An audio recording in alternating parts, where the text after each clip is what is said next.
Hi, I'm Katie with WTI, and isn't it funny that our children just love to play with boxes? Well, this box is just a little bit different. Watch as my son transforms this while I tell you all about it. This is a BeastBox from 52 Toys, and it goes by the code name Reaper. How cool is that? I love how easy it was for my son to be able to transform from box mode to beast mode and back again. It does have instructions for both, and it's pictorial instructions, so it is really clear and easy to understand. He was really happy with it and that he could figure it out in one day doing it without the instructions.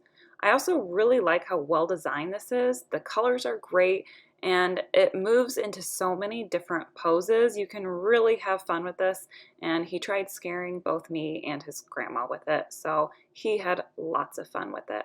It's a really cool and also beautiful toy, and my son just loves it, which means I love it too.